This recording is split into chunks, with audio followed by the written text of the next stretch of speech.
Bismillahirrahmanirrahim. Assalamualaikum warahmatullahi wabarakatuh.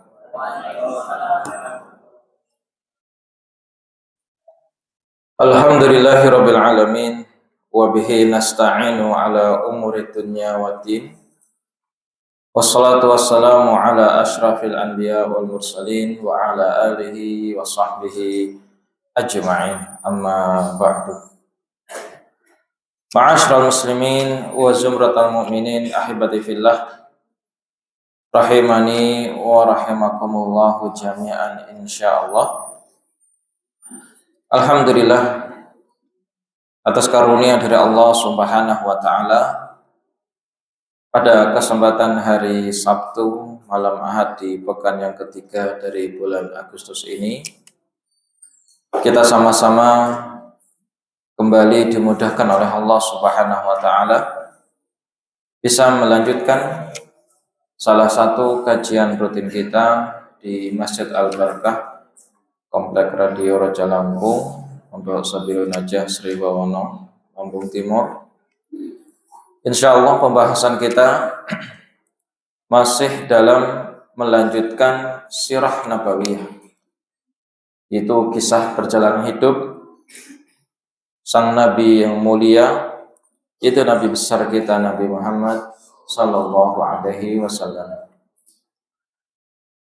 di mana setiap sisi kehidupan beliau memiliki pelajaran berharga, hikmah yang sangat banyak, sehingga sangat sayang kalau kita sebagai umatnya Nabi Sallallahu Alaihi Wasallam tidak pernah tahu bagaimana perjalanan hidup sang Nabi. Menjadi hal yang aneh kalau kita tidak pernah membaca, tidak pernah mengkaji, tidak pernah mendengar, dan tidak pernah mengetahui bagaimana perjalanan hidup Nabi Muhammad SAW. Padahal Allah Subhanahu wa taala telah mengatakan, laqad kana lakum fi Rasulillahi uswatun hasanah. Sungguh telah ada pada diri Rasul kalian itu Nabi Muhammad SAW, uswatun hasanah. Pada diri Nabi SAW itu ada uswatun hasanah, suri tauladan yang baik. Jadi pada diri Nabi SAW itu ada suri tauladan yang baik. Dan bagaimana mungkin kita bisa meneladani keteladanan Nabi Shallallahu Alaihi Wasallam kalau sekiranya kita tidak pernah mau membaca kisah hidup Nabi Muhammad Shallallahu Alaihi Wasallam. Dan inilah yang kenapa saya setengah mewajibkan kepada jenengan agar punya buku sirah nabawiyah, minimal satu ada di rumah kita. Dan minimal sekali seumur hidup sebelum kita wafat, kita pernah khatam membaca sirah nabawiyah. Entah karyanya Al-Imam Ibnu Katsir, atau karya Syekh Shafii Rahman Al-Mubarakfuri yang kita jadikan buku rujukan, atau yang lain. Atau yang mau yang versi lebih lengkapnya, yang 6 jilid ada. Banyak sekali. Pada intinya, kita sebagai seorang muslim, kita sebagai umatnya Nabi Muhammad SAW yang begitu besar harapan kita, semoga kita termasuk orang-orang yang diberikan syafaat oleh Nabi SAW pada hari kiamat kelak. Kita harus berusaha untuk terus belajar, untuk terus mengkaji, dan jangan sampai luput dari kehidupan kita meneladani baginda Rasulullah Sallallahu Alaihi Wasallam. Sebagaimana sudah saya sampaikan, saya harap sebelum masuk ke kajian, antum sudah baca 10 lembar ke belakang dan 10 lembar ke depan dari kajian terakhir kita. 10 lembar ke belakang sudah dibaca dan 10 lembar ke depan juga sudah dibaca, sehingga nggak luput. Karena kajian kita ini bukan sepekan sekali, sebulan sekali. Kalau bulan kemarin lupa, ya hari ini mungkin akan lupa lagi. Makanya saya harapkan kepada para ikhwah dan para akhwat sekalian, para santri putra maupun santri putri, ini santri putrinya di sini apa di sana? Di sini. Untuk murojaah. Karena murojaah itu bagian dari kehidupan ilmu. Antum wajib baca 10 lembar sebelumnya dan 10 lembar setelahnya, sehingga antum nggak luput. Jangan sampai gagal paham. Oke, sebelum saya lanjutkan kajian seperti biasa, monggo bapak-bapak duduknya lebih mendekat. Nggak mungkin yang datangan belakangan itu mau duduk di sini, nggak mungkin. Monggo lebih mendekat lagi Pak, di lurus tas saya ini, monggo. Oke, barakallahu fikum. Kita lanjutkan serial kisah hidup Nabi SAW pada bab perang Hunain. Insya Allah malam ini kisah perang Hunain selesai. Bulan yang lalu sudah kita baca sepenggal dari kisah perang Hunain. Oke, saya awali kisah ini dari awal lagi, dari kenapa kok terjadi sebab perang Hunain. Tentunya sebagaimana sudah saya sampaikan berulang kali, saya akan ceritakan kisah ini dengan bahasa saya. Makanya jenengan harus baca kisahnya. Saya nggak bisa membacakan kisah ini dengan bahasa buku. Saya ingin menceritakan ini dengan bahasa saya, tetap rujukannya adalah kitab Safiyur Rahman Al-Mubarakfuri. Dan saya padukan dengan fikih sirah dan juga sirah nabawiyah karya Al-Ustadz Dr. Firanda Andri Jaim Hafidhullah Ta'ala. Oke, kita masuk pada perang Hunain. Saya sampaikan, saya akan ceritakan dengan bahasa saya. Setelah Nabi SAW menaklukkan kota Mekah dan pemuka-pemuka Quraisy sudah masuk Islam, bahkan penduduk Quraisy secara sukarela juga menyatakan diri untuk masuk Islam. Ada 2.000 orang di antara mereka masuk Islam ketika Fathu Mekah. Maka saat itu kabilah-kabilah yang ada di sekitar Mekah, kabilah-kabilah yang ada di sekitaran kota Mekah, mereka pun mengirim utusan kepada Nabi SAW untuk menyatakan diri sebagai bagian dari kaum muslimin.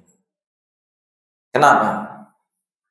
Karena kabilah-kabilah yang ada di sekitar kota Mekah ini, mereka menganggap bangsa Quraisy atau suku Quraisy atau kabilah Quraisy itu bagi kabilah-kabilah Arab ini adalah kiblatnya mereka. Kalau suku Quraisy yang terkenal saja, yang tersohor saja, mereka sukarela masuk Islam, padahal mereka termasuk suku yang terkuat, maka sudah tidak ada alasan bagi kabilah-kabilah di sekitar Mekah untuk tidak ikut masuk Islam. Akhirnya mereka mengirim utusan dan mereka juga ikut masuk Islam.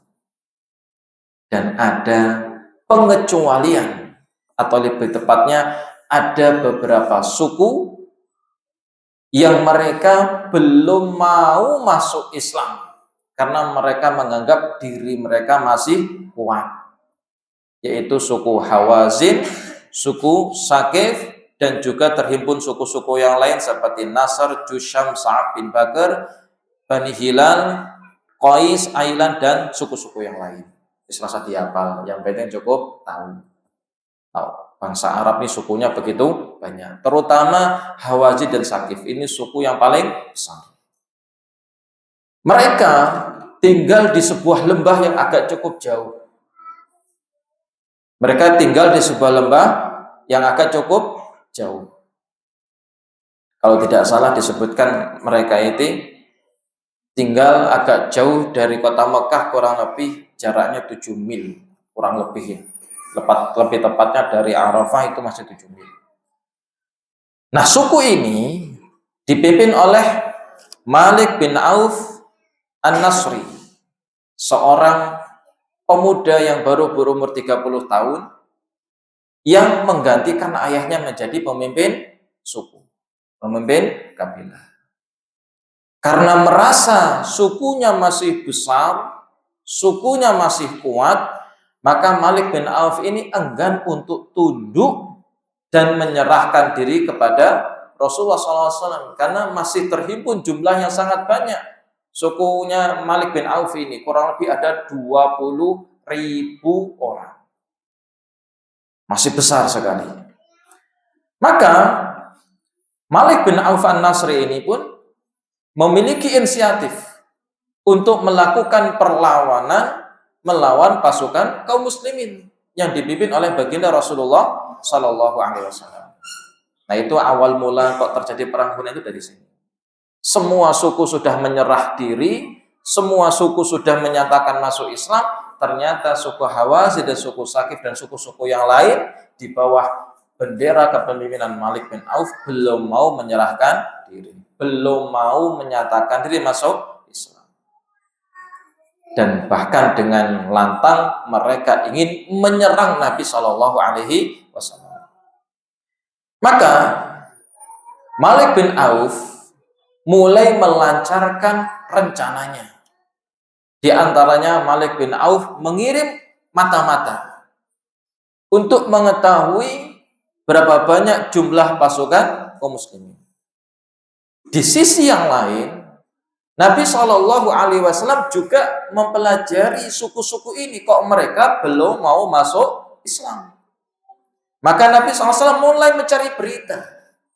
Jadi peta politik Nabi itu, Masya Allah kaum muslimin, kalau kita membaca secara hidup Nabi, beliau itu nggak menghabiskan usianya tuh di masjid. Beliau seorang pemimpin, beliau seorang visioner, dan juga beliau pakar politik. Beliau mencari tahu ada apa dengan suku Hawazin, suku Saqif. Beliau pun mengirim mata-mata. Bahkan di antara siasat politik Nabi SAW, kalau beliau ingin mengirim utusan, kalau beliau ingin berangkat perang atau mengirim pasukan perang, beliau itu membuat taktik yang musuh itu nggak akan pernah mengira. Contoh seperti ini. Ketika beliau hendak berangkat ke sebuah wilayah yang berada di sebelah utara. Di sebelah utara. Beliau ingin berangkat ke sebuah wilayah di sebelah utara. Maka beliau nggak akan mengatakan utara. Tapi beliau mengatakan selatan. Kenapa seperti itu? Karena negara Islam itu sudah mulai berdiri. Dan di setiap negara, di sana ada intelijen masing-masing. Dan saya sangat yakin di antara antum ada intelnya. Pak Lukman paling intel ya. Itu ada, itu sudah terjadi zaman jauh. Jadi ketika Nabi SAW hendak berangkat perang, beliau itu tidak langsung menyampaikan kepada para sahabat kita mau kemana. Alasannya apa? Agar mata-mata musuh ini tidak mengetahui secara pasti kemana Nabi SAW hendak pergi. Jadi ketika beliau hendak pergi ke utara, beliau akan berkata kepada para sahabatnya selatan. Atau misalkan beliau tersesat di padang pasir. Ketika beliau ingin pergi ke timur, beliau tidak tanya, mana sebelah timur? Enggak. Beliau nanya kebalikannya, di sebelah mana barat? Barat sebelah mana? Sebelah sana. Berarti timur arah lawan. Demikian dalam perang Fatu Mekah ini. Dalam Fatu Mekah ini, Nabi SAW benar-benar merahasiakan peristiwa Fatul Mekah. Agar apa? Agar tidak sampai berita kepada orang-orang Quraisy di Mekah bahwasanya Nabi SAW hendak melakukan kota Mekah.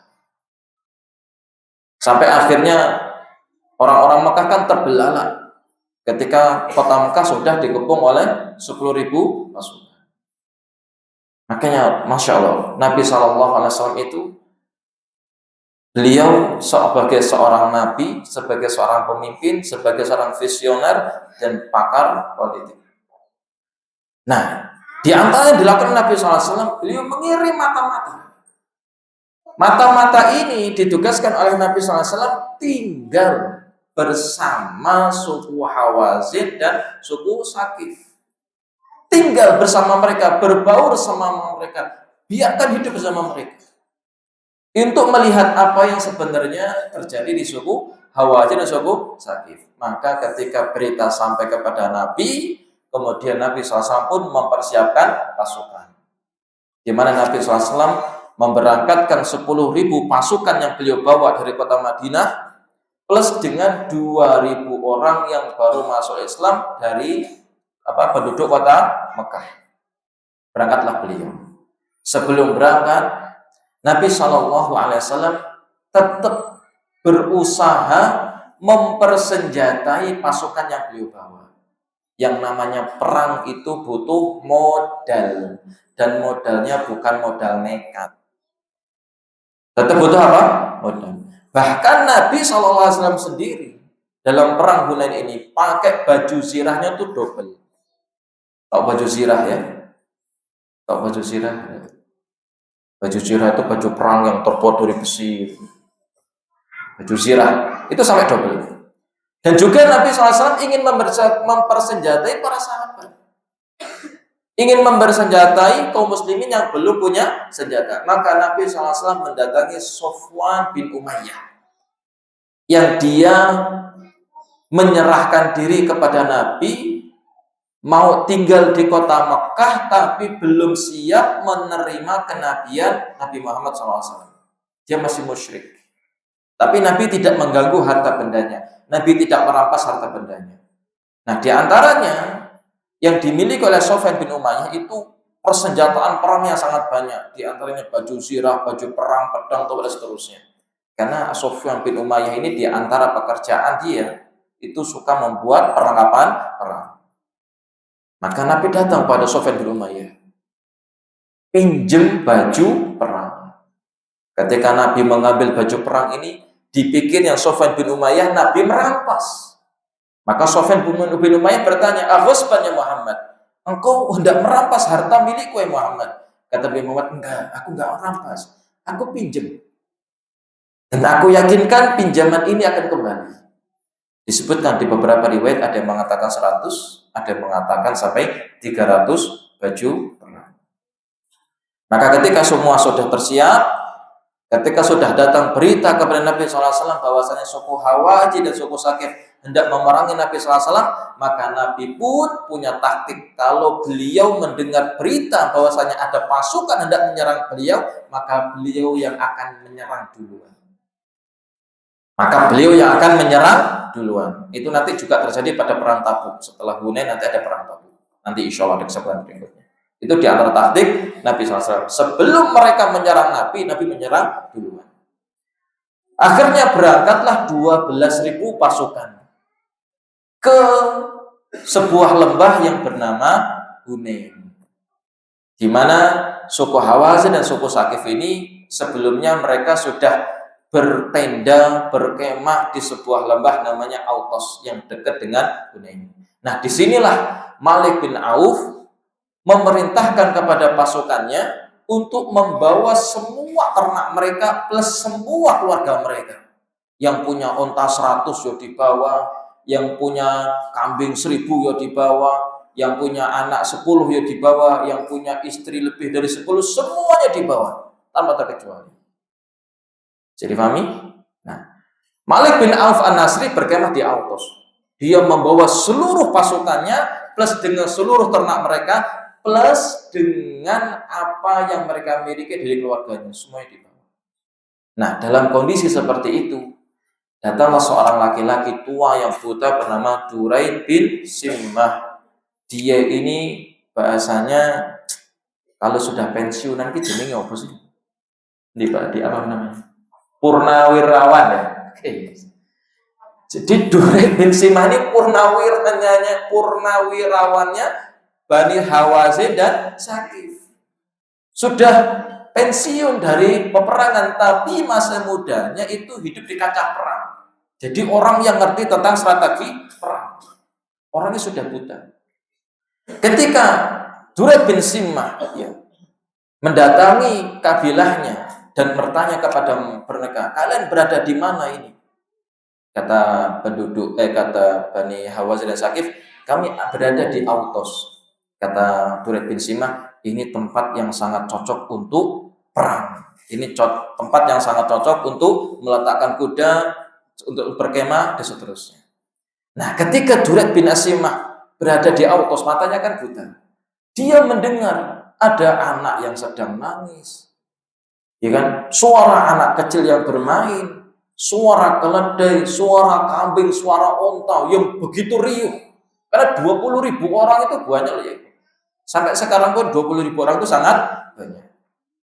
Maka Duraid bin Simah yang sudah purnawirawan ini heran. Ini kita mau perang, lah kok ada suara kambing, suara onta, suara anak-anak kecil yang sedang main, suara anaknya sedang nangis. Ini mau kemah apa perang? Lah piknik, iya kita bawa keluarga, bawa kambing di sebelah di pinggir pantai, bener. Ini mau perang. Maka kemudian Duraid bin Simah pun bertanya kepada kaumnya, apa yang aku dengar ini? Kata Duraid bin Simah, kok ada suara kambing, suara keledai, suara onta, suara anak kecil bermain, bayi sedang nangis. Akhirnya penduduk Bani Hawazin dan Sakif yang mengatakan, Malik bin Auf memerintahkan kepada kami untuk membawa seluruh keluarganya dan seluruh ternaknya. Kata Duraid bin Simah, ini perkara yang aneh. Akhirnya dicarilah Malik bin Auf. Coba panggil Malik bin Auf ke sini. Ini sudah senior, legend. Malik bin Auf ini baru jadi pemimpin dan umurnya masih sangat muda, 30 tahun.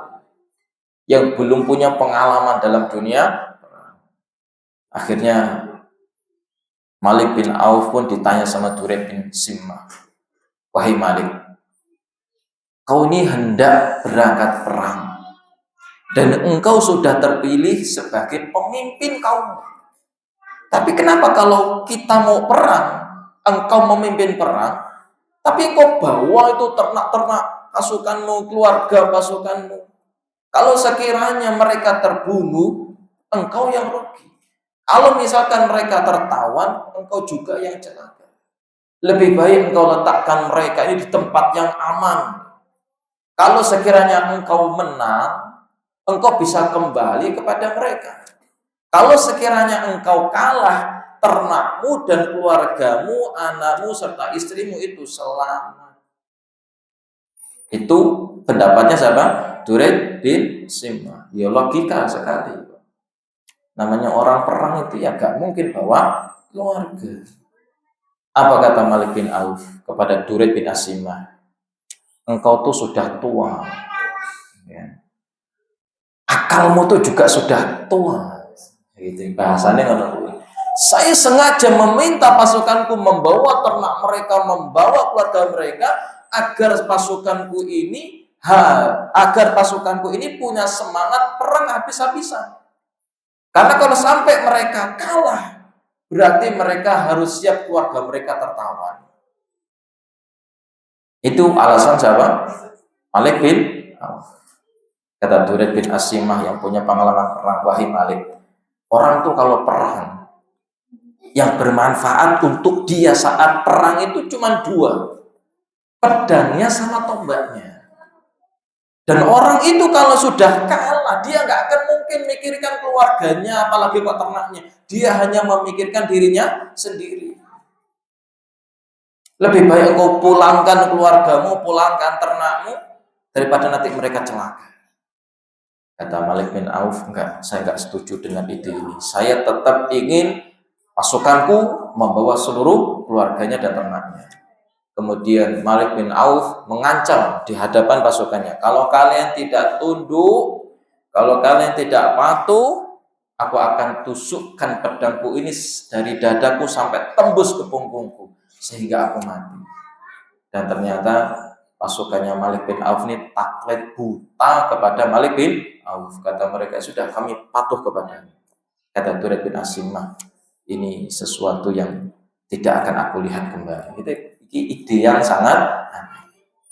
Maka kembali kepada kisah sahabat tadi. Sebelum Nabi Shallallahu Alaihi Wasallam sampai ke sebuah lembah yang bernama Hawa, yang bernama Hunain, Nabi Shallallahu Alaihi Wasallam juga mengutus sebagian sahabat yang lain untuk melihat apa yang terjadi dengan pasukan Malik bin Auf. Diutuslah beberapa sahabat. Saya lupa nama sahabatnya siapa. Kalau tidak salah namanya itu Abu Hadrat al-Islami. Kalau tidak salah namanya itu. Kemudian setelah Nabi Shallallahu Alaihi Wasallam kedatangan laki-laki tersebut, maka Nabi bertanya, apa yang kau lihat? Maka dikatakan, ya Rasulullah, aku melihat dari kejauhan pasukan Hawazin dan Sakif yang sangat besar. Di satu sisi yang lain, ternak-ternak mereka juga dibawa ya Rasulullah. Demikian juga dengan keluarganya, wanitanya, istrinya, dan anak-anaknya. Semua tumpah ruah di sana ya Rasulullah. Ini cerita sama mata. Kemudian Nabi SAW menanggapi berita itu dengan tersenyum. Sembari berkata, tilka ghanimatuna ghadan insyaallah. Itu yang akan menjadi ghanimah kita insyaallah besok. Itu dikatakan oleh Nabi sallallahu. Tilka ghanimatuna ghadan insyaallah. Kata Nabi sallallahu. Itu insyaallah besok akan menjadi harta ghanimah kita. Maka Nabi SAW mulai beranjak pergi meninggalkan kota Mekah menuju siapa? Menuju Hunain. Anakku ketok tadi gagal fokus, Pak. Oke. Maka berangkatlah Nabi SAW pada tanggal 6 Syawal tahun 8 Hijriah. Jadi lebaran beliau perang. Sampai 6 Syawal ngopo nang masih ngelencer, kupatnya belum habis ya kan, atau tongsengnya sudah diangeti lagi kan. Nah ini Nabi di tanggal 6 Syawal berangkat perang. Maka ketika Nabi SAW memberangkatkan pasukan ini 12.000 orang, secara tidak sengaja Nabi SAW melewati sebuah pohon yang bernama Datu Anwat. Di mana pohon Datu Anwat ini memiliki popularitas di tengah orang-orang musyrik. Bahwasanya pohon Datu Anwat ini pohon sakti. Jadi sebagian orang-orang musyrik itu kalau ingin berangkat perang atau ingin melakukan ritual peperangan, di antara yang mereka lakukan, mereka suka menggantungkan pedangnya, tombaknya, bahkan dirinya sendiri nongkrong di pohon Datu Anwat demi mendapatkan apa? Kesaktian. Jadi benar-benar ini pohon keramat. Mungkin kalau di tempat kita mungkin pohon beringin paling ya. Ya, orang itu kalau mau nebang pohon beringin itu kayaknya takut sekali. Bahkan di sebagian tempat kan pohon beringin itu nggak takut ditebang. Takut kalau ada setannya. Maka ketika Nabi SAW dan para pasukannya melewati Datu Anwat ini, ada sebagian kecil dari kaum muslimin yang baru masuk Islam nyeletuk. Mereka mengatakan, ya Rasulullah, ij'al lana Datu Anwat kama lahum Datu Anwat. Ya Rasulullah, buatkanlah untuk kami Datu Anwat sebagaimana mereka itu memiliki Datu Anwat. Jadi kepercayaan yang lama itu belum hilang meskipun mereka sudah masuk Islam. Kenapa? Karena orang kalau baru masuk Islam dan belum belajar Islam, maka mereka tidak mengerti tentang ajaran Islam. Kepercayaan yang lama masih terbawa. Makanya ini diantara hikmah ya. Orang itu kalau baru masuk Islam itu jangan diberi panggung untuk ceramah, tapi ajak dia untuk ngaji. Sama seperti orang yang baru hijrah, jangan diberi panggung. Kalau disampaikan benar, alhamdulillah. Disampaikan salah, membawa kesesatan. Nah, ini juga pelajaran untuk kita. Kalau sekiranya kita baru ngaji, jangan sembarang memberikan fatwa. Paham? Paham memberikan fatwa? Misalkan ada orang yang tanya kepada antum seperti ini, Mas, saya mau beleh sapi untuk kurban. Sapinya gede, tapi belum genep 2 tahun. Sah atau enggak? Ini baru belajar Quran, baru belajar Islam ini. Kayaknya sah. Kayaknya sah. Yakin sampean? Yakin kayaknya sah. Dari mana? Oh, gede. Sah atau tidak? Sah atau tidak? Tidak sah. Dari mana ketidaksahannya? Karena belum genap umur. Apa ada lagi yang lebih fatal? Kurban, gitu kan? Fatwanya lebih liar. Orang yang berkurban nggak boleh makan daging kurban. Nanti pahalanya hilang, gitu kan? Nanti pahalanya tidak dapat pahala. Ada nggak fatwa seperti ini di tengah masyarakat? Ada. Dan masih dipercayai oleh banyak masyarakat.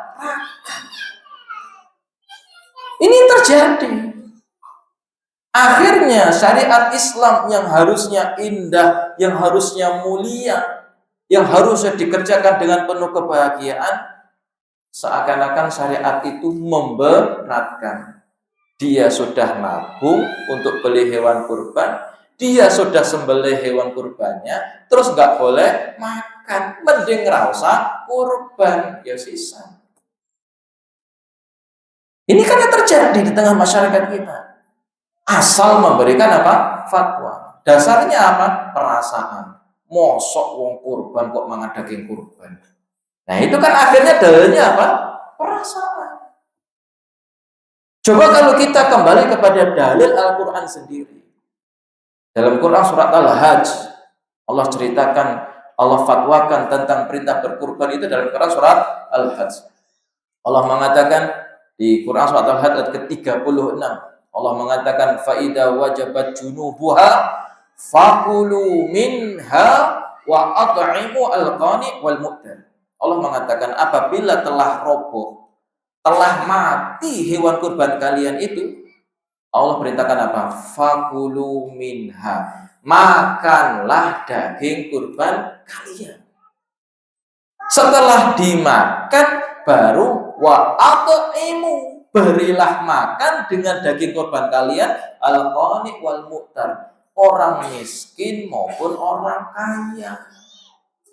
Jadi orang miskin boleh makan daging kurban, orang kaya juga boleh makan daging kurban. Tapi perintahnya sebelum dibagikan makan. Dalilnya jelas loh, tapi terkadang ya oleng dengan perasaan. Nah, ini diantara contoh ketika orang berfatwa ngawur tanpa ilmu, berfatwa berdasarkan apa? Perasaan. Ini diantara contoh real.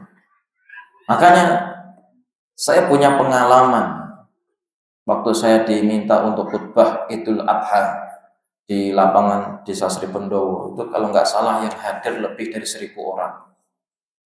Itu saya bawa Al-Quran, yang saksi ini. Siapa ya? Coba ambil Quran satu. Terserah. Ini saksi, Pak.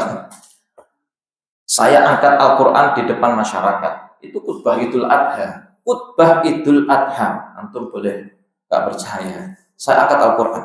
Saya sampaikan seperti ini kepada masyarakat Desa Sri Pendowo. Tolong datangkan ayat dari Al-Quran ini, di mana Allah Subhanahu wa Ta'ala melarang orang yang berkurban makan daging kurban. Sebutkan di surat mana, ayat yang keberapa. Saya tunggu sampai berakhirnya hari tasyrik. Waktu itu kan kita kalau nggak salah sholatnya hari Rabu. Berakhirnya hari tasyrik itu hari Sabtu. Saya tunggu sampai berakhirnya hari tasyrik. Siapa yang bisa mendatangkan ayat tersebut, saya hadiahkan 1 kambing jantan. Saya benar-benar mau cari ayatnya itu di Quran surat apa, ayatnya keberapa. Allah melarang orang yang berkurban makan daging kurban. Tak tunggu sampai selesai hari tasyrik, nggak ada yang datang.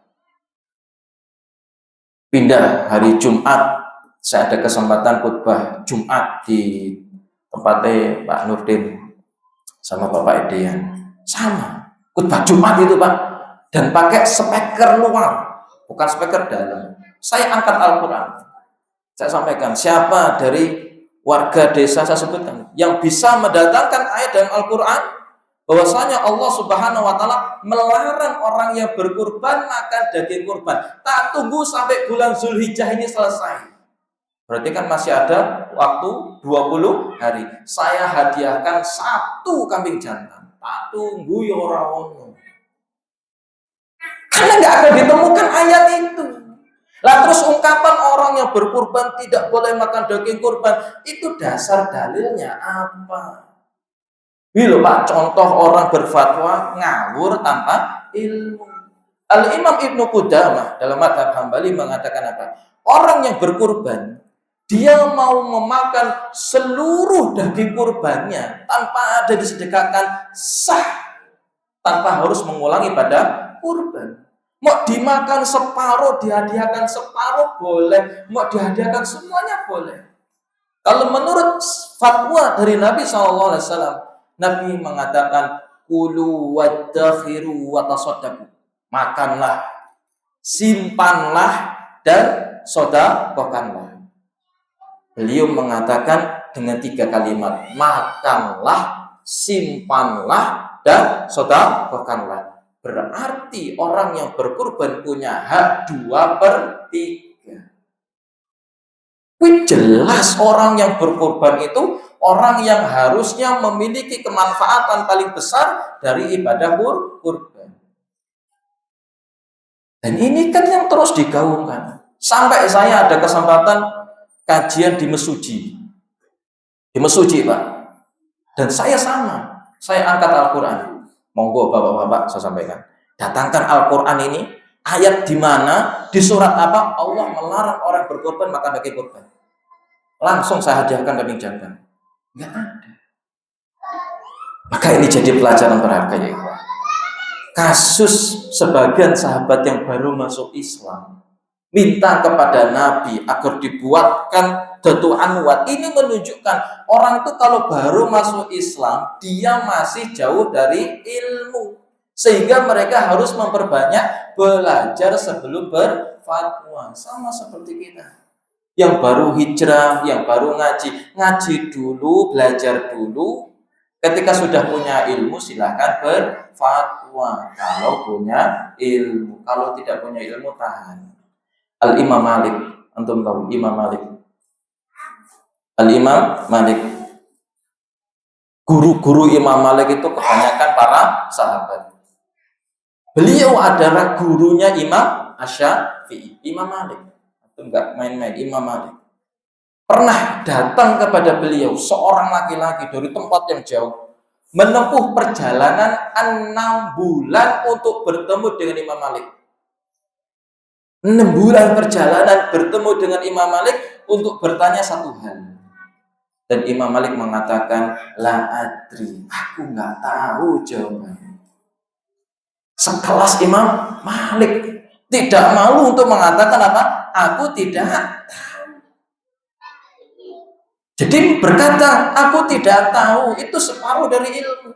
Jangan merasa jenggotnya panjang, kayaknya saya pantas berfatwa. Oh, nanti dulu. Bukan itu standar ilmu. Standar ilmu itu bukan di situ. Makanya kalau kita sudah jauh dari ilmu, jauh dari majelis ilmu, terus di mana kita mendapatkan ilmu? Belajarlah dari orang-orang yang baru masuk Islam ini. Dipikirnya perbuatan itu baik, padahal itu sebuah kesyirikan. Dan Nabi SAW memaklumi mereka. Nabi marah kepada mereka, tapi Nabi tidak mengatakan mereka kafir karena mereka belum tahu. Nabi hanya marah mengatakan apa walladzi nafsu Muhammadin biyadi. Bahkan sebelumnya Nabi bertakbir, Allahu Akbar kata Nabi. Maksudnya kaget. Demi zat yang jiwaku berada dalam genggamannya. Sungguh apa yang kalian ucapkan ini persis seperti ucapan Bani Israel kepada Musa. Wahai Musa, buatkan untuk kami Tuhan sebagaimana mereka punya Tuhan. Nabi SAW memaklumi mereka. Ya namanya baru masuk Islam, belum punya ilmu, makanya jadi pelajaran. Tapi saya kan lahir ceprot Muslim. Oke, antum lahir ceprot Muslim. Tapi ketika antum lahir ceprot Muslim, antum jadi anak-anak, kemudian balik, apakah antum hidupnya itu sudah sibuk dengan ilmu? Dari umur berapa balik itu? Anggapnya 10 tahun. Sudah sibuk dengan ilmu atau belum? Sebagian kita umur 10 tahun, dolanan lereng, dolanan layangan putus dikejar gitu kan. Kalau main bola, kalau belum adzan maghrib belum pulang, gitu kita. Artinya kalaupun kita lahir cepat Muslim, belum menjadi jaminan kita menjadi orang yang berilmu. Nah ini kesempatan, mumpung ada wasilah ilmu disampaikan, datangi dimanapun tempatnya. Karena kita butuh kepada apa? Ilmu.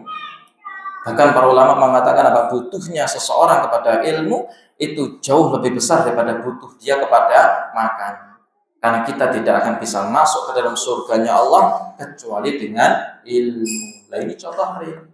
Mereka nggak tahu kalau perbuatan mereka meminta kepada Nabi agar dibuatkan pohon Datu Anwar bisa membuat mereka keluar dari agama Islam. Karena itu bagian dari kesyirikan.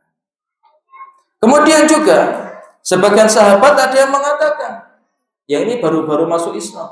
Sesungguhnya kita tidak akan dikalahkan oleh pasukan manapun. Nah ini juga mengganjal di hatinya Nabi. Karena ada perasaan congkak, ada perasaan ujub, ada perasaan bangga diri. Alasannya apa? Rekam jejak. Karena dulu di perang Badar 313 melawan 1313 menang, gitu kan? Perang Uhud 700 lawan 3000, yang 700 menang. Awalnya kan menang itu sebelum peristiwa para pemanah turun dari gunung. Perang Khandaq kurang lebih 1.500 sampai 2.000 pasukan bisa mengimbangi 10.000 pasukan. Perang Mu'tah 3.000 melawan 200.000, yang 3.000 bisa mengimbangi perlawanan mereka. Dari 3.000 ini yang wafat hanya 14 orang. Sedangkan 200.000 pasukan Romawi yang mati nggak terhitung. Dan perang itu terjadi selama 6 hari berturut-turut, dari subuh sampai maghrib. Besoknya gitu, dari subuh sampai maghrib. Bahkan matahari belum terbit, baru selesai sholat subuh langsung perang, berhentinya maghrib. 6 hari ditelatah ini, yang 3.000 bisa mengimbangi yang 200.000. Maka mereka pikir kita sudah 12.000 ini, kayaknya nggak ada yang bisa mengalahkan kita. Tapi ternyata peristiwa Hunain ini menjadi pelajaran berharga untuk mereka, bahwasanya kemenangan itu tidak berdasarkan jumlah pasukan. Sudah azan isya atau belum? Oke, barakallahu fikum. Silakan azan isya.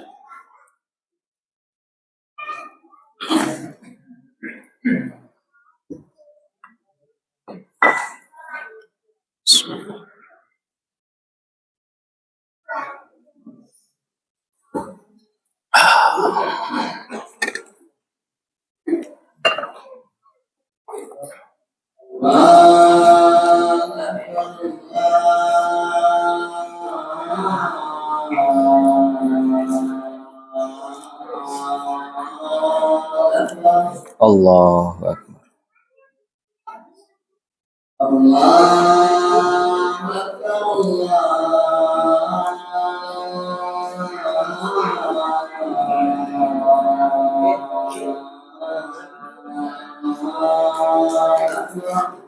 Allahu Akbar.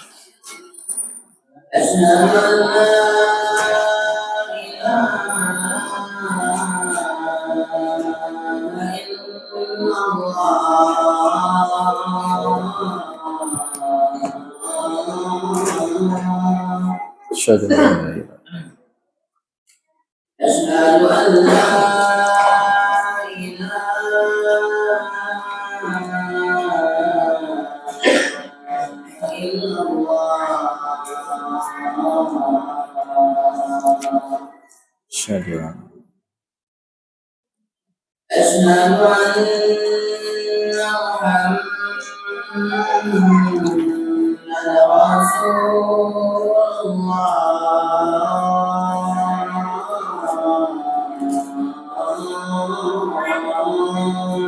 Asyhadu an أشهد أن محمدا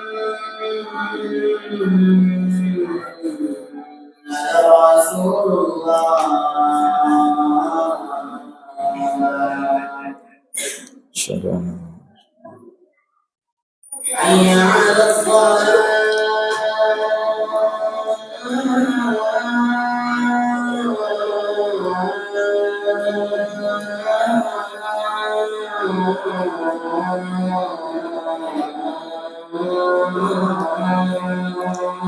la haula حي على الصلاة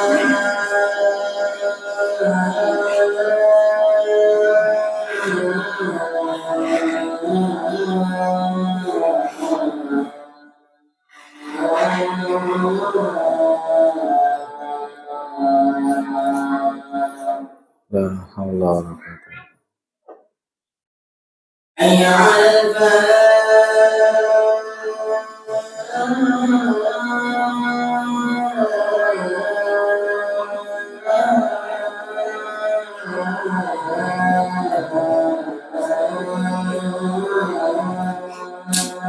la حي على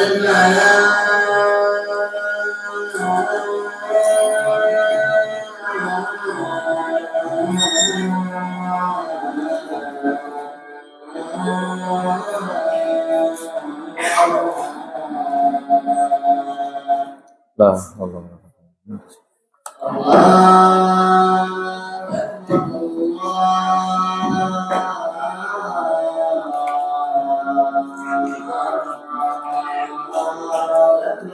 Allah.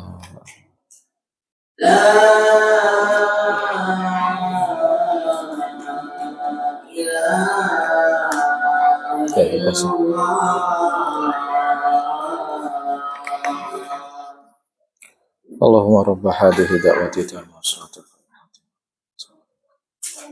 Oke, barakallahu fikum. Kita masih ada waktu 40 menit. Insyaallah cukup waktunya. Selanjutnya kaum muslimin, pada malam Rabu tanggal 10 Syawal, Nabi SAW pun tiba di lembah Hunain. Lebih tepatnya menjelang subuh, Nabi SAW sudah sampai di lembah tersebut. Dan terjadilah apa yang sudah Allah takdirkan. Malik bin Auf sudah lebih mendahului Nabi untuk berada di lembah Hunain. Sehingga sudah punya strategi matang untuk menempatkan pasukan-pasukan perang Malik bin Auf di celah-celah lembah. Dan perintahnya satu, kalau musuh sudah mulai terlihat, langsung dihujani panah. Jadi ketika Nabi SAW sampai di lembah Hunain menjelang subuh itu masih gelap loh ya ikhwah. Seketika panah itu turun seperti hujan. Saking derasnya. Dan apa yang terjadi? 12.000 pasukan ini kocar-kacir dan tidak sedikit sahabat itu terluka. Di antaranya Khalid bin Walid, pedang yang dikenal dengan Saifullah ini, pedangnya Allah, terluka. Khalid bin Walid terluka. Nah, kalau sekelas Khalid bin Walid terluka, bagaimana dengan yang lain? Hujan panah di waktu menjelang subuh.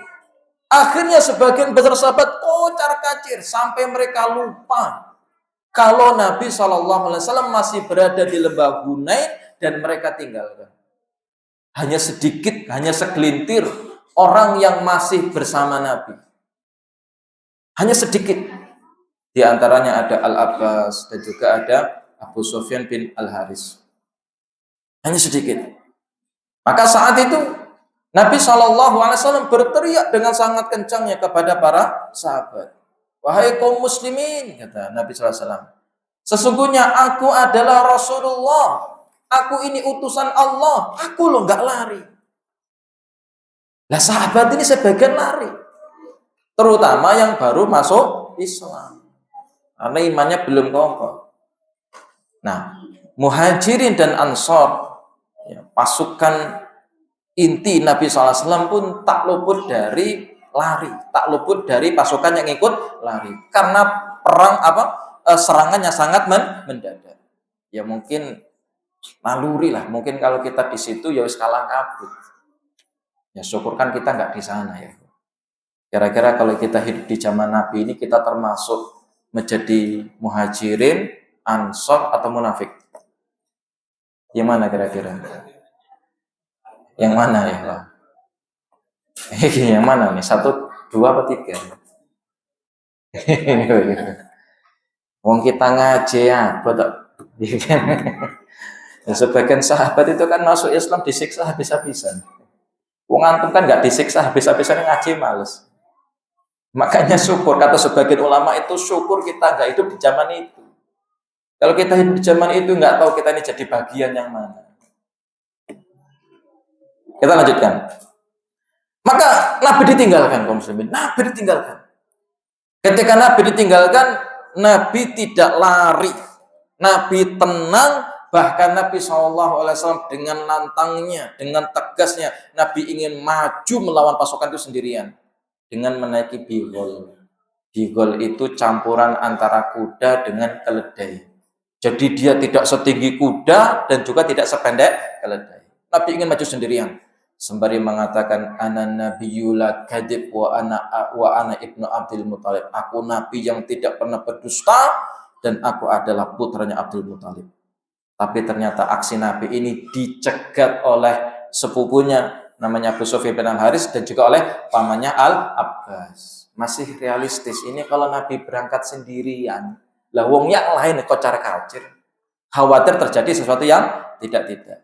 Akhirnya Nabi SAW pun memerintahkan kepada pamannya Al-Abbas untuk berteriak memanggil para sahabat yang sudah berbaiat di sebuah pohon samurah.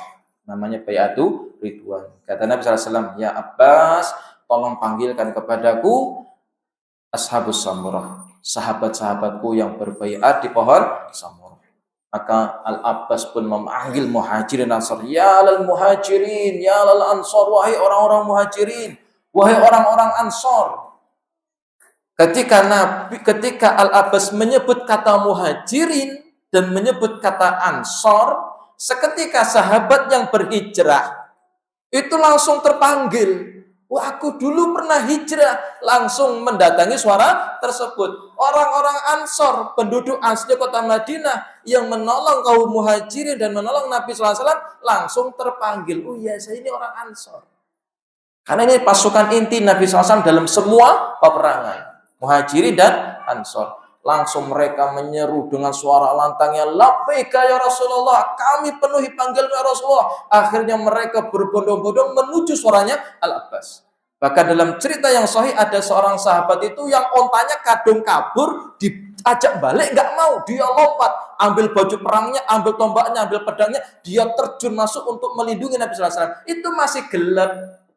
Lah kita ini kalau misalkan kajiannya jam 4 subuh, dong ngaji apa ora iki?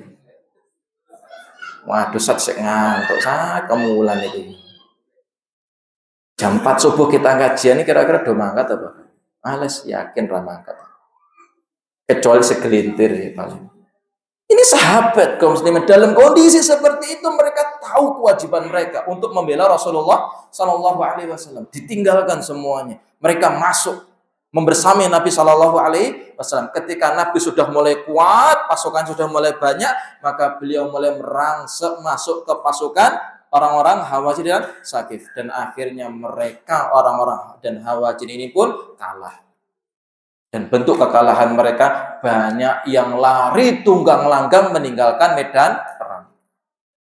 Bahkan tidak sedikit ketika Nabi SAW melihat pasukan ini, beliau hanya menggenggam sebuah pasir, dilemparkan sembari berdoa kepada Allah SWT, dan terbunuhlah kurang lebih 70 orang.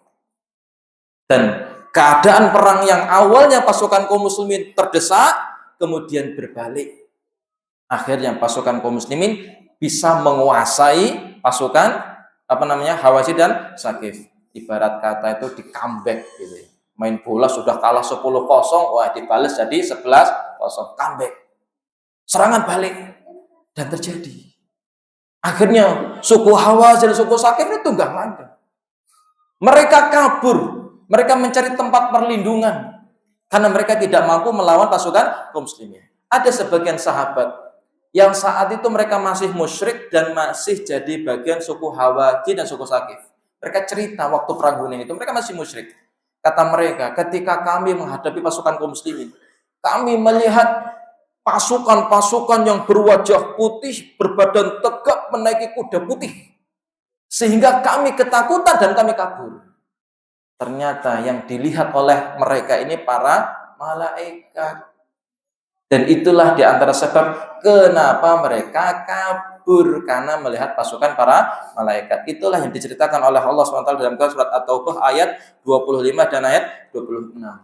Yang Allah katakan, laqad nasarakumullahu fi mawatin katsirah wa yauma Hunain id a'jabatkum kasratukum falam tughni ankum syai'a wa dhaqat 'alaikumul ardu bima rahabat summa wallaitum mudbirin summa anzalallahu sakinatahu 'ala rasulihi wa 'alal mu'minin wa anzala junudan lam tarauha wa 'adzabal ladzina kafaru wa dzalika jazaa'ul kafirin. Allah mengatakan, sungguh Allah Subhanahu wa taala telah menolong kalian wahai kaum muslimin, muhajirin dan ansar fi mawatin katsirah, dalam peperangan yang banyak.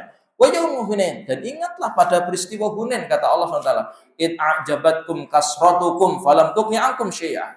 Ketika kalian berbangga dengan jumlah kalian yang besar, tetapi sedikit pun nggak ada kemanfaatan. Ya buktinya tadi, kena hujan panah, kabur, lari tunggang langgang. Wa dhaqat 'alaikumul ardu bima rahabat tsumma walaitum mudbirin. Ya, bumi yang luas itu seakan-akan sempit, bahkan kalian lari tunggang langgang. Summa anzalallahu sakinatahu 'ala rasulih. Kemudian Allah menurunkan rasa tenang kepada nabinya, wa 'alal mu'minin, dan juga kepada orang-orang mukmin, maksudnya muhajirin dan ansor. Jadi Nabi dalam kondisi tenang, tidak gerusa-gerusu, tidak ada rasa khawatir. Demikian juga para sahabat muhajirin dan ansor yang menyusul suara Ibnu Abbas setelah dipanggil oleh Ibnu Abbas, tenang, tidak gerusa-gerusu. Yakin kalau Allah berikan kemenangan, mereka pasti akan menang. Wa anjala junud dalam taruha, dan Allah Subhanahu wa taala juga menurunkan pasukan-pasukan yang tidak dilihat. Maksudnya siapa? Para malaikat. Ini cerita sebagian sahabat yang akhirnya masuk Islam, karena nanti mereka masuk Islam ketika mereka masih musyrik. Wa adzabal ladzina kafaru wa dzalika jazaa'ul kafirin, dan Allah mengadab para orang kafir, dan itulah balasan bagi orang-orang kafir. Akhirnya Nabi SAW bisa menguasai peperangan. Dan apa yang terjadi? Nabi SAW pun mulai melakukan pengejaran. Harus dikejar ini, harus diselesaikan perang ini. Maka Nabi SAW mulai mencari informasi kemana mereka kabur. Sebagian ada yang kabur ke Taif, sebagian ada yang kabur ke Autos, sebagian ada yang kabur ke Nakhlah. Maka Nabi mengirim sebuah sariyah pasukan kecil yang dipimpin oleh Abu Amir al-Asy'ari. Ini kalau tidak salah pamannya Abu Musa al-Asy'ari. Nabi mengirim pasukan untuk mengejar mereka yang lari ke Autos. Maka dikerjalah oleh Abu Amir al-Asy'ari dan ditaklukkanlah mereka, dan di antara pengorbanan Abu Amir al-Ansari, Abu Amir al-Asy'ari, ternyata beliau wafat pada peristiwa tersebut ketika lututnya terpanah oleh seorang pasukan Hawazin dan Sakif. Kemudian Nabi SAW mulai memusatkan untuk coba mengepung Taif, karena pemimpin mereka Malik bin Auf beserta sebagian besar pasukan Hawazin dan Sakif, mereka mulai mencari perlindungan di benteng Taif. Ternyata mereka sudah membuat siasat, kalau di Hunain mereka kalah, mereka akan pergi ke benteng Taif, dan mereka sudah mempersiapkan segala di Taif. Persediaan makanan, kemudian benteng diperbaharui, senjata-senjata lengkap mereka sudah siapkan itu semua di Taif. Sebelum Nabi SAW berangkat ke Taif, Nabi SAW menyelesaikan dulu yang ada di Hunain. Kenapa? Karena dari 20.000 itu tadi, itu tidak semuanya pasukan. Tidak semuanya pasukan. Ada wanita, ada anak-anak. Demikian juga ada orang yang sudah tua. Maka Nabi SAW menawan mereka sebagai harta rampasan perang. Maka terkumpullah oleh Nabi SAW jumlah harta rampasannya sangat besar di peristiwa Hunain ini. Disebutkan dalam catatan sejarah, kaum muslimin mendapatkan 6.000 orang tawanan. 6.000 orang, 6.000 orang sebagai tawanan. Ada wanita, ada anak-anak, ada orang sudah tua. Intinya tawanan dalam jumlah 6.000. Kemudian juga ada 24.000 ekor onta. 24.000 ekor onta. 24.000 ekor onta. 100 ekor sudah banyak, ini 24.000. Ada 40.000 lebih kambing. 40.000 lebih kambing. Ada lebih dari 4.000 ukiah. Banyak sekali.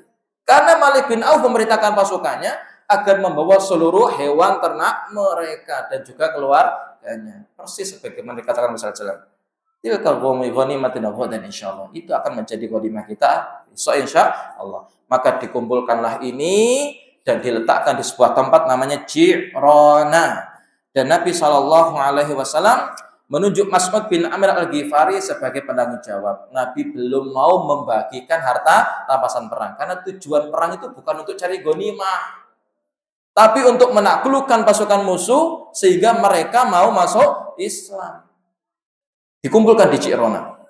Maka kemudian Nabi SAW mulai mengejar mereka sampai ke benteng Taif. Bahkan Nabi SAW mengatakan kepada para sahabatnya, siapapun di antara kalian yang bisa membunuh orang-orang kafir itu, maka baginya salabuhu. Maka baginya salabnya. Salab itu artinya kalau ada orang kafir, dia bawa ketika dia perang, dia bawa onta 10 ekor, dia pakai baju perang, dia bawa duit dinar, dia bawa tombak, bawa pedang, itu namanya salab. Nabi mengatakan siapapun yang membunuh orang kafir, baginya apa yang dimiliki oleh orang kafir tersebut. Ini di luar ghanimah. Kalau ghanimah nanti beda lagi. Ghanimah itu yang membagi adalah panglima perang. Itu ghanimah. Kalau ini lebih spesial lagi. Pasukan kaum muslimin dapat ghanimah, plus kalau dia bisa membunuh orang kafir itu, apapun yang dimiliki oleh orang kafir itu jadi miliknya. Maka para sahabat pun semakin semangat untuk apa? Mengejar orang-orang kafir. Ini awal mulanya karena kesombongan Malik bin Auf. Dia sendiri yang ingin menantang perang Rasulullah SAW. Dia sendirilah yang membawa 20.000 pasukan ke kota Mekah, tapi dicegat oleh Nabi di Hunain. Ya, rasa no. Ya mereka mendapatkan apa? Kekalahan. Mereka mendapatkan apa? Kekalahan. Lawang Heraklius saja. Antum masih ingat peristiwa Heraklius? Ketika Abu Sufyan diajak dialog sama Heraklius. Heraklius ini kaisar Romawi dia. Kaisar, rajanya para raja. Ketika mendengar penuturan Abu Sufyan, siapa Nabi Muhammad? Seketika kata Heraklius, kalau sosok itu ada di dekatku sekarang, aku akan cuci kedua telapak kakinya. Dan aku akan agungkan dia. Heraklius sebagai seorang kaisar Romawi yang sepertiga bumi dikuasai oleh Heraklius. Ini Malik bin Auf masih 30 tahun, belum punya pengalaman perang, sok-sokan nantangi Nabi. Terjadi. Perang Mu'tah 3.000 pasukan bisa meladeni 200.000. Ini kayak kurang belajar. Pemimpin yang literasinya sedikit. Pemimpin yang nggak mau belajar. Makanya jadi pemimpin itu bukan hanya diangkat. Bukan, dia harus punya ilmu. Dan ilmunya harus melebihi dibandingkan yang lain. Makanya seseorang prajurit itu nggak ujuk-ujuk langsung diangkat jadi pemimpin. Proses. Jenderal itu nggak langsung diangkat jadi jenderal. Proses. Jenderal 1 naik jenderal 2, naik jenderal 3, naik jenderal 4. Pengalaman perang itulah yang membuat mereka terangkat menjadi jenderal. Inilah faedah ya ikhwan. Sebelum kita mau melawan musuh itu pelajari musuh kita itu siapa. Nabi SAW punya pasukan 3.000 meladani 200 pasukan Romawi 6 hari berturut-turut. Yang mati hanya 14. Nah kok ini Malik bin Auf berani? Karena terlalu pede, tidak belajar. Ini jadi pelajaran untuk kita ya. Jadi pelajaran. Jangan berhenti belajar. Meskipun kita sudah tua sekalipun. Jangan berhenti belajar. Masih banyak ilmu yang kita belum pelajari. Kalau antum mau baca sirah yang lebih lengkap dari ini masih banyak. Ini baru yang sifatnya ringkesan ini. Yang setebal ini masih sifatnya ringkesan. Yang lebih teliti lagi, yang lebih jeli lagi, yang lebih rinci lagi ada. Itu masih ada. Masih kita harus lebih banyak belajar lagi. Jangan pernah berhenti apa? Belajar. Sampai bisa difahami insyaallah. Nah, kemudian Nabi SAW pun pergi ke Taif. Ke bentengnya Malik bin Auf. Kenapa? Karena tujuan Nabi ingin menaklukkan mereka, ingin menundukkan mereka. Mereka mau masuk Islam diterima, kalau mereka ngajak perang silahkan. Maka Nabi SAW pun mulai pergi ke Taif. Dan ternyata di Taif itu ada sebuah benteng yang sangat besar yang dihuni oleh Malik bin Auf. Dan ternyata Malik bin Auf sudah memiliki strategi yang matang di benteng Taif, di mana bentengnya itu berada di tempat yang tinggi. Berada di tempat yang tinggi. Jadi siapapun musuh yang hendak menaklukkan benteng Taif agak kesulitan. Kenapa? Karena letaknya di tempat yang tinggi. Mau dilempar panah dari bawah, yang namanya ilmu gravitasi itu kan ada. Kita kalau ngelempar dari atas ke bawah dengan lempar dari atas kita ngelempar dari bawah ke atas dengan lempar dari atas ke bawah, itu kuat yang mana? Dari atas ke bawah. Itu kan secara ilmu fisika ya, itu kan seperti itu. Makanya Malik bin Auf menang dari sisi posisi. Maka ketika Nabi SAW mulai mendapati benteng itu berada di tempat yang tinggi, Nabi coba melempar panah. Ternyata dilempar juga panah oleh Malik bin Auf, dan tidak sedikit dari pasukan muslimin yang meninggal dunia. Bentengnya juga kokoh. Sampai akhirnya Nabi SAW membuat manjanik namanya. Manjanik itu tapel yang sangat besar, yang pelurunya itu bongkahan batu. Dan ini pertama kalinya kata sejarawan Islam, Nabi SAW menggunakan manjanik. Manjanik, saya jelaskan susah ya. Pokoknya tapel besar lah ya. Dilempar dengan manjanik untuk meruntuhkan benteng-benteng Taif, belum runtuh. Kemudian Nabi SAW bikin siasat, bagaimana kalau sekiranya pintu benteng itu digedor, dihancurkan, dikirim pasukan-pasukan yang hebat untuk bisa menjebol pintu. Ternyata di atas benteng pasukan Malik bin Auf juga nggak kalah pinter. Ketika datang pasukan untuk menggedor pintu, mereka melemparkan besi yang sangat panas dilempar.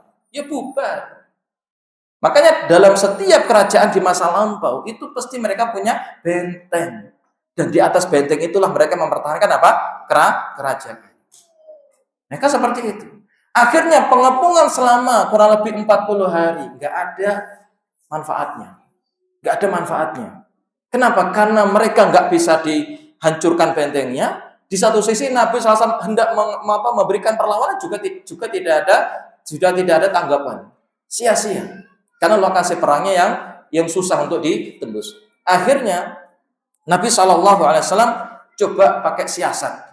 Nabi mengatakan kepada budak-budak yang dimiliki oleh suku Hawazin dan suku Saqif. Kata Nabi SAW, siapapun di antara kalian yang menjadi budak mau turun bersama kami, kata Nabi SAW, aku bebaskan dan langsung menjadi orang merdeka. Budak itu sangat punya cita-cita besar untuk jadi orang merdeka. Maka tidak sedikit budak akhirnya milih turun untuk menjadi orang merdeka. Di antaranya ada seorang sahabat namanya Abu Bakrah. Dia turun itu pakai, kalau jenengan punya sumur, kita kalau mau narik timba itu kan ada kerek ya, jenenge bunderan itu ya. Nah, dia tuh turun pakai itu. Maka dikenal sebagai Abu Bakrah. Ini sahabat yang mulia. Ini bekas budak. Sama seperti Bilal bin Rabah, bekas budak. Ini sahabat yang mulia Abu Bakrah ini. Turun. Demikian dengan juga budak-budak yang lain. Mereka langsung masuk Islam dan dimerdekakan oleh Rasulullah SAW. Kemudian Nabi buka siasat. Di Taif itu kalau antum umrah atau haji, sampai hari ini di Taif itu banyak sekali buah-buahan.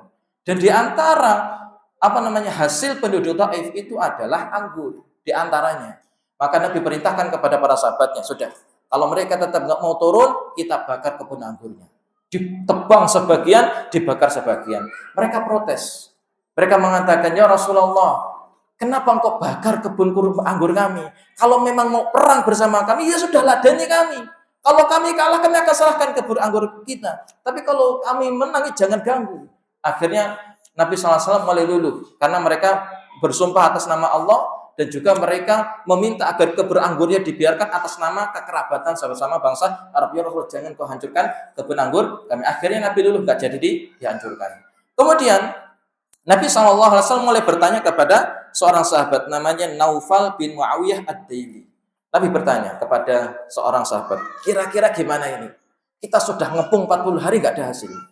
Kemudian sahabat ini mengatakan, ya Rasulullah, sebenarnya mereka itu tidak ubahnya seperti rubah di dalam lubang. Mereka ada pun tidak akan mengganggu kita. Mereka ada pun mereka tidak akan bisa memberikan mudarat kepada kita.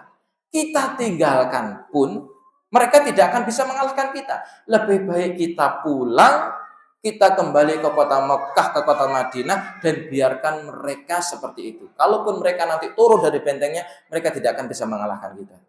Kata Nabi SAW, cocok juga idenya. Akhirnya Nabi SAW berkata kepada Umar bin Khattab, Umar, sampaikan kepada para sahabat, besok kita pulang. Maka Umar, ya sosok yang sangat tegas, dengan suara lantang mengatakan, wahai kaum muslimin, wahai muhajirin ansar, Nabi perintahkan besok kita pulang. Sebagian sahabat mengatakan, ya Rasulullah, benarkah kita ini mau pulang? Sedangkan mereka ini belum ditaklukkan. Nanggung ya Rasulullah, sudah 40 hari. Kita habisi mereka dulu baru kita pulang. Ketika para sahabat berbicara seperti itu, Nabi berkorban lagi semangatnya. Sudah, kita perangi mereka. Terjadilah perang lagi. Terjadi perang lagi dan kalah lagi. Karena posisinya yang sudah kalah. Gak juga bisa ditaklukkan oleh pasukan kaum muslimin. Kemudian Nabi mengatakan, ya sudah, besok kita pulang saja. Ketika Nabi mengatakan yang kedua kali besok kita pulang, barulah sahabat itu senang semuanya, mending ini balik ke Twingi. Akhirnya mereka pada pulang. Dan ketika mereka pulang dengan wajah yang ceria tersebut, Nabi SAW pun tersenyum. Ternyata realistis, mau ditaklukkan nggak bisa takluk, mending pulang. Karena sudah ditanya kepada Naufal bin Muawiyah tadi, mereka ini nggak akan mengganggu pasukan kaum muslimin karena keberadaan mereka itu sangat sedikit. Karena sudah kalah pada perang Hunain. Maka Nabi SAW pun pulang sembari mengingatkan kepada para sahabatnya untuk senantiasa bertobat. Kenapa kok diminta tobat? Kenapa? Karena sudah sombong di awal peperangan. Diminta tobat. Antum bayangkan, ini sahabat sudah terluka dalam perang masih diminta untuk bertaubat. Padahal luka-luka mereka itu nanti akan menjadi saksi pada hari kiamat. Dan apa pahala orang yang mati syahid? Semua dosanya diampuni kecuali hutang. Kecuali apa? Hutang. Tapi Nabi SAW tetap perintahkan pada para sahabat untuk bertaubat sembari meminta pertolongan kepada Allah Subhanahu wa taala. Sampai di sini bisa difahami? Oke, dalam perjalanan pulang inilah tidak sedikit sebagian sahabat itu mengatakan, ya Rasulullah, kita sudah menghadapi suku Hawaji dan suku Sakif. Doakan saja mereka kehancuran ya Rasulullah. Sehingga mereka hancur. Justru Nabi malah berdoa, ya Allah berikanlah petunjuk kepada penduduk Sakif dan limpahilah keberkahan kepada mereka. Nabi justru mendoakan kebaikan untuk penduduk Sakif. Menunjukkan apa? Memang Nabi itu pengen mereka masuk Islam. Tujuannya itu. Di setiap peperangan Nabi SAW, Nabi menginginkan mereka yang kalah masuk Islam. Lawang Ikrimah saja dimaafkan. Oh Ikrimah, putranya siapa? Abu Jahal, yang jelas-jelas dia sama bapaknya membantai pasukan kaum muslimin pada perang Badar, atau ketika Nabi dan kaum muslimin masih di kota Mekah, mereka masih lemah. Jadi disiksa habis-habisan oleh Abu Jahal. Wong Ikrimah saja dimaafkan. Nabi menginginkan keislaman mereka. Bahkan dalam sebuah riwayat yang sahih ya ikhwah, Nabi SAW itu mengatakan kepada Malik bin Auf, kalau sekiranya Malik bin Auf mau turun, maka keluarganya yang tertawan akan diberikan, hartanya yang ditawan akan dikembalikan, bahkan akan dibonusi 100 ekor onta. Pemimpinnya tadi Malik bin Auf. Dan ternyata Malik bin Auf mau turun dan menyatakan diri masuk Islam. Lawas piye? Ya wis kalah. Keluarganya tertawan, hartanya dirampas, bahkan mau dibonusi 100 ekor onta turun. Dan menyatakan diri masuk Islam. Nah, kemudian kaum muslimin, kita masuk ke pembahasan berikutnya. Setelah Nabi SAW kembali dari Taif, Nabi tidak langsung menuju Mekah. Tapi Nabi SAW menuju Ji'rana. Disinilah Nabi SAW mengumpulkan semua harta rampasan perang. Nah, disinilah bagian epik dari kisah Hunain itu. Nabi SAW dengan sadar bahwasanya penduduk kota Mekah, di antaranya adalah Abu Sufyan, mereka baru saja masuk Islam. Termasuk juga Hakim bin Hizam baru saja masuk Islam. Sofwan bin Umayyah belum masuk Islam.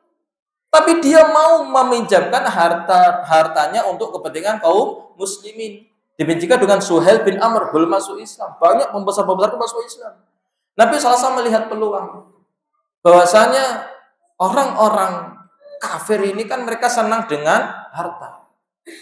Nabi berpikir kalau mereka diberikan harta karena keislaman mereka, harapan Nabi SAW mereka akan kokoh keislamannya. Maka Nabi SAW dengan wahyu dari Allah Subhanahu Wa Taala mulai membagikan harta rampasan perang. Bayangkan 24.000 onta, 40.000 kambing, usaha bane, Pak. Maka Nabi SAW mulai membagi untuk Abu Sufyan bin Harb. Ini pembesar Quraisy.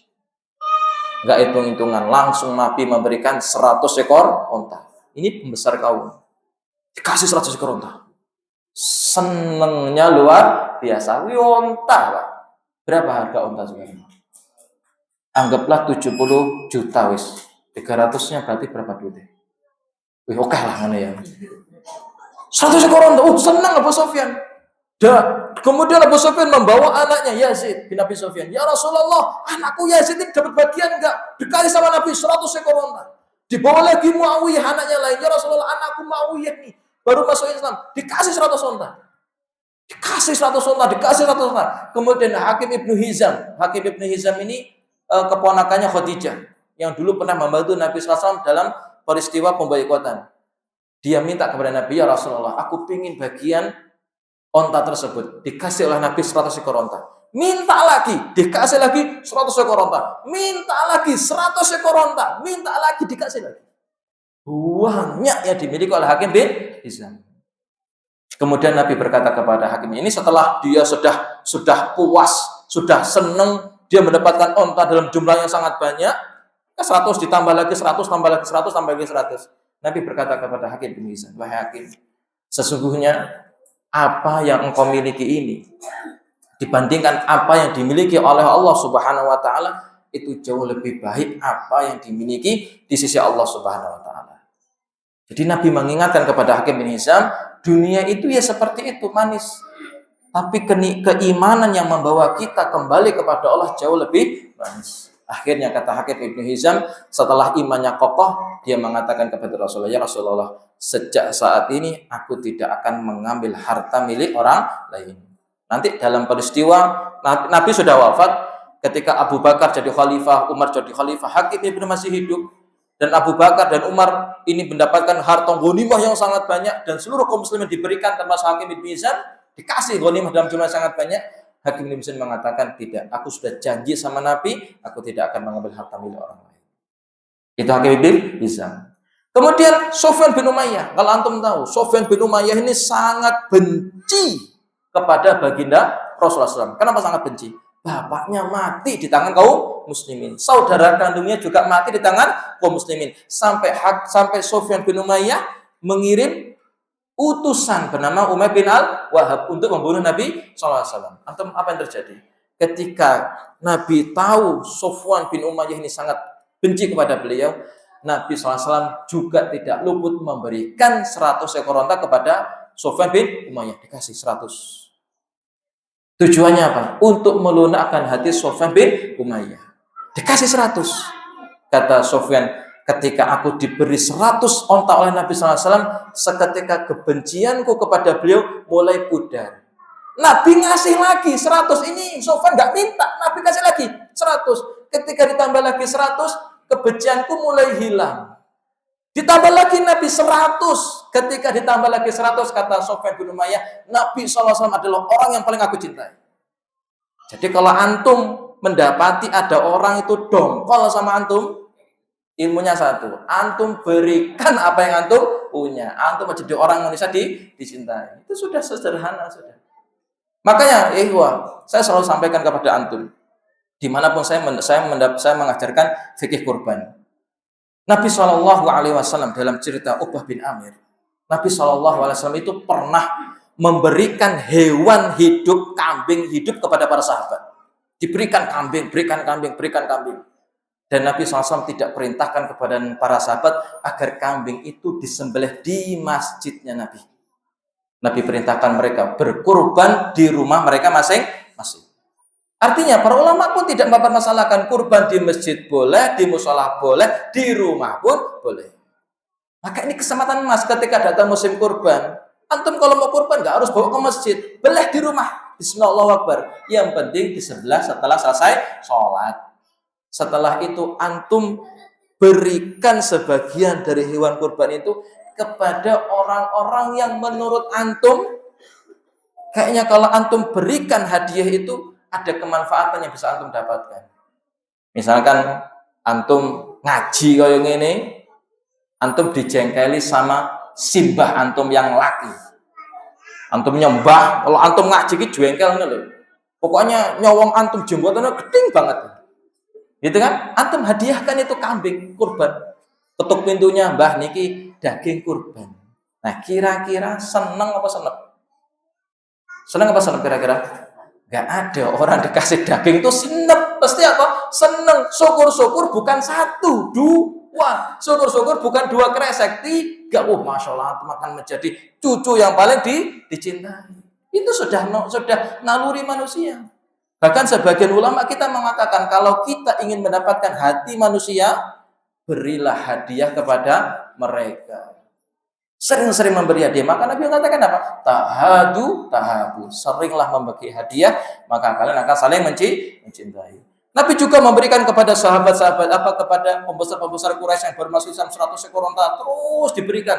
Sampai disebutkan ya ikhwan, ada orang-orang Arab Badui yang ketika mereka datang kepada Nabi, ya Rasulullah, berikan kami juga ghanimah. Nabi beri. Kemudian diberi dalam jumlah yang besar masih kurang, diberi lagi, terus diberi. Sampai Nabi itu didesak-desak. Jadi pengen minta takut gak kebagian. Sampai Nabi mengatakan kepada mereka, wahai orang-orang, kembalikanlah selendangku. Karena selendangnya Nabi itu sampai nyantol ke pohon. Sampai didesak, pokoknya aku minta ya Nabi, didesak terus. Sampai selendangnya nyantol di pohon. Sampai Nabi kata, selendangku kembalikan sini. Apapun yang aku miliki pasti aku akan berikan kepada kalian.